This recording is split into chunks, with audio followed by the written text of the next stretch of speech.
I was born in United States, but I lived in Hong Kong for many years. My business in Asia was successful and I became rich. After 20 years, I decided to visit my home in New York. On my way from Hong Kong to New York, I stayed 1 week in California. I had a friend who lived in the city of San Francisco, and I wanted to see him again. His name was Mohan Dampier and he had been my friend for many years. We had written many letters to each other. But recently, I had not received any new from him. Dampier had never had a job. His father gave him little money, so Dampier had never worked. Dampier was a superstitious man. He believed that luck or magic could make things happen in his life. He spent most of this time reading strange books. Most of the books were about occult philosophy. I called them books about magic. As soon as I arrived in San Francisco, I sent a message to Dampier's house. The message said, "I am staying in San Francisco for 3 days. May I visit you?" Dampier surprised me. An hour later, he sent a servant to my hotel with a reply. "Come to my house at once, my dear friend," he wrote. "Come this evening. You will remember the house, I am sure. It was my father's home. I live in a tower at one end of the house. You don't have to ring the bell or knock on the door. I will tell my servants to go to bed, and I will leave the front door of the tower open. Come up the stairs immediately. I will waiting for you. Please come soon." I rode in a cab to Dampier's house. That evening, the weather was stormy. A strong wind was blowing and cold rain was falling. I had forgotten that California is cold and wet in winter. I only remember the sunshine, not the wind and the rain. Dampier's house was near the Pacific Ocean. It was an ugly, 2-story building that was made of bricks. There was a tower at one end. The house was surrounded by a garden of many trees and beautiful plants. But now, it was winter and there were no leaves on the trees, or flowers on the plants. The driver stopped his cab near the tower. Although the front door was only 5 yards away, I became soaked with rain as soon as I stepped out of the cab. I ran to the door of the tower and turned the handle. The door was unlocked and I opened it. One small lamp burned on the stairway and it did not give much light. The hall was full of shadows and I could not see clearly. I climbed the stairs slowly, touching the walls with my fingers. At the top of the stairs there was another door. I opened it and went into a room that was lit with another small lamp. Dampier came forward, held my hand and shook it. He was wearing a long silk coat and soft leather slippers on his feet. His clothes were old-fashioned and strange. We looked at each other and I was shocked. I had not seen Dampier for many years. My friend had changed a lot. He had been a handsome man, but now, his hair was gray and his face was very pale. There were many lines around his eyes and mouth. Dampier looked like a thin old man, but he was not older than 50. His large and bright eyes shone strangely in the shadowy room. "Welcome, my friend. Please sit down," he said. Dampier offered me some wine and a cigar, and we talked a little. But I am afraid that our conversation was not very interesting. Meeting friends after many years can be difficult, and it can make you sad. Maybe Dampier guessed my thoughts. "Non son qual saram." I am not as I was, he said. I tried to make a joke. "Your Latin hasn't improved," I replied. My friend smiled. "Latin is a dead language and I am a dead man," he said. Then his smile disappeared, and he said, "I will die very soon." I did not know what to say. I smoked my cigar and drank my wine. We were both silent for several minutes. Outside, the wind had stopped blowing. I wanted to leave the house. Suddenly I heard a strange noise. Top, top, top. It was a sound of someone or something knocking. Was the sound coming from one wall of the tower? Top, top, top. The sound was not quick or loud. It was not the sound of someone knocking loudly on a door. The soft tapping sound like someone sending a signal, a message. Dampier had forgotten me. He was staring at the wall. There was a strange expression on his face.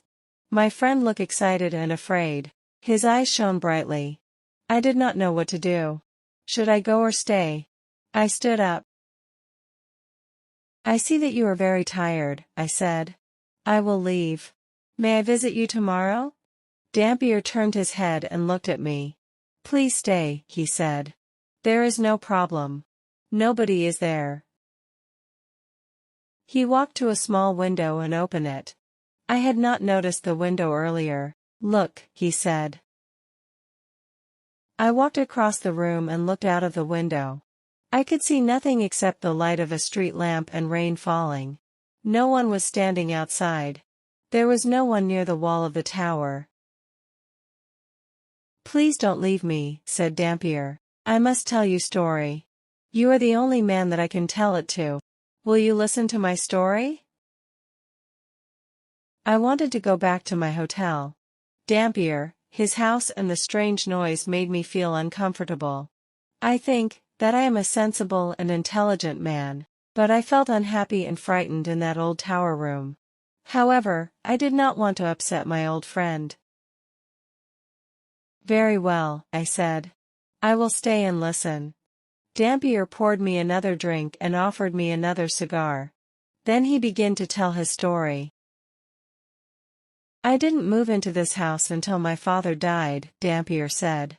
That was 10 years ago, when I was about 40 years old. When my father died, I got his business, his property, and his money. Before his death, I lived in a large apartment building on Rincon Hill, said Dampier. Maybe you know that area of San Francisco. Rincon Hill was a fashionable area 50 years ago, but now it is run down and neglected. The owner of the apartment building rented out many of its small rooms. The walls of the rooms were thin. You could almost put your hand through them. I was lucky. Dampier went on. The rent was cheap and I had a large room in the building. No one visited me. And no one disturbed me. I could study my books quietly. I lived happily on Rincon Hill. One morning as I was leaving the apartment, I saw a young girl, Dampier continued.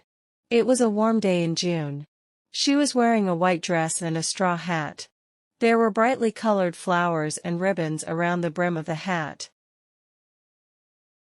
Then I saw the girl's face. It's difficult to find words to describe it. Her face was strange and beautiful. I had never seen such a beautiful face before. Without thinking, I lifted my head and bowed. She looked at me with shining brown eyes, but she didn't speak. I knew that she was pleased to see me, but she didn't speak. She went into the house and shut the door. I stood and stared at the closed door. Would I see her again? Should I speak to her? Would she speak to me? Maybe you think that these are the thoughts of a much younger man, said Dampier, and maybe you are right. But these feelings were new to me. I had never been in love before. I had spent too many years with books and too little time with people.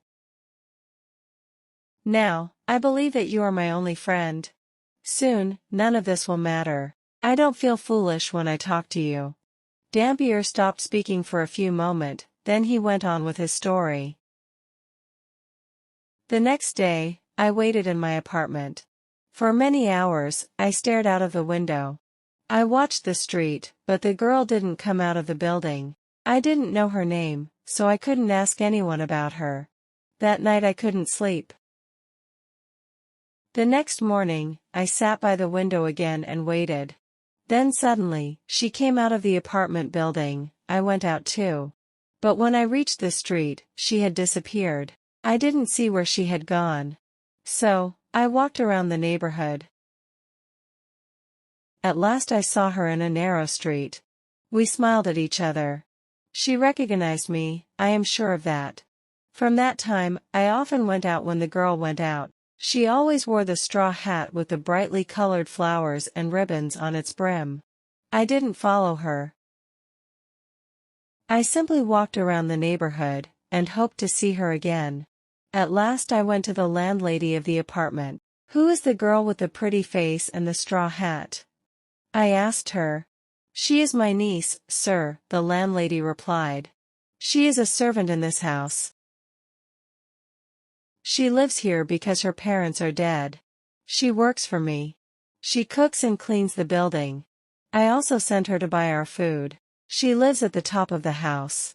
Her room is next to yours, but at the top of the other staircase." Oh, my friend. I wish that I had never heard that piece of information. Dampier said to me.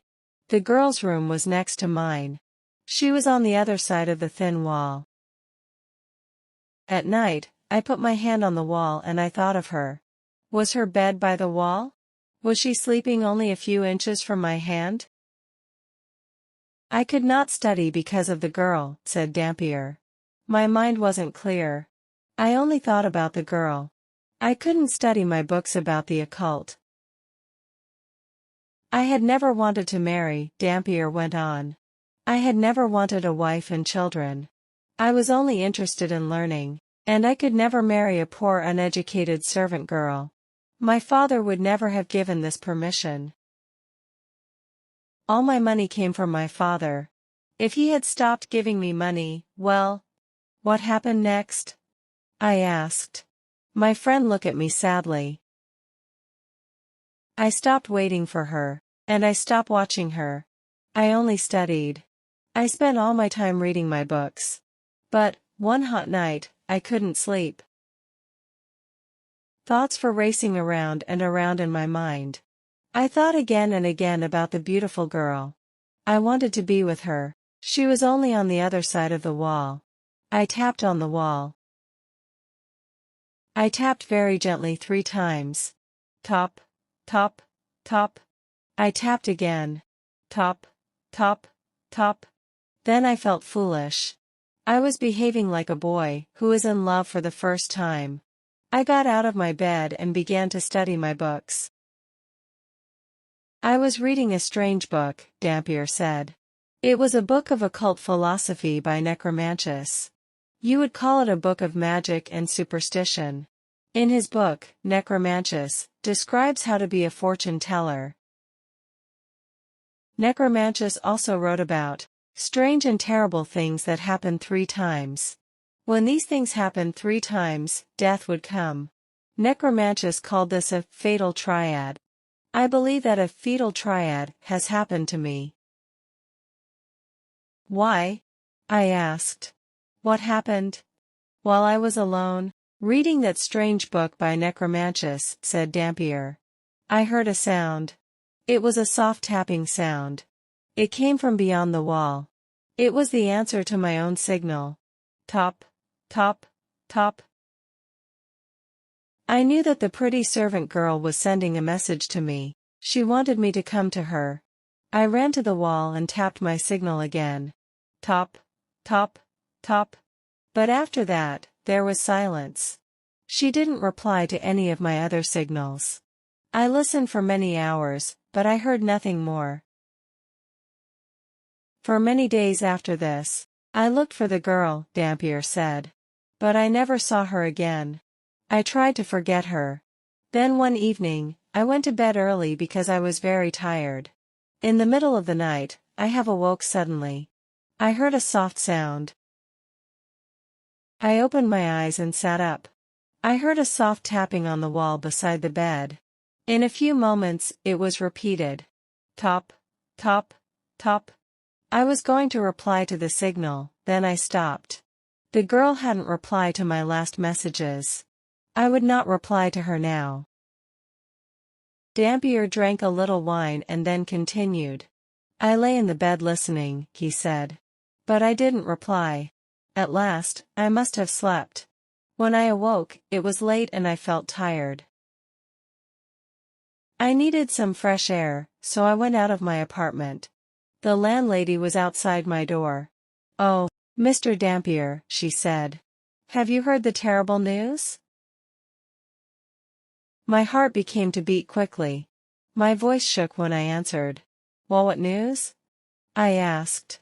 My poor niece was sick for a week, the landlady replied. Didn't you know? I have seen you watching her. Didn't you know that she was ill? I was shocked, said Dampier. I didn't know what to say. Yes, I had looked at the girl, but I had never spoken to her. My mind was always full of thoughts of my books and thoughts of her. How much time had passed since I had seen the girl? A few days? A week? I couldn't remember. And how is your niece now? I asked the landlady.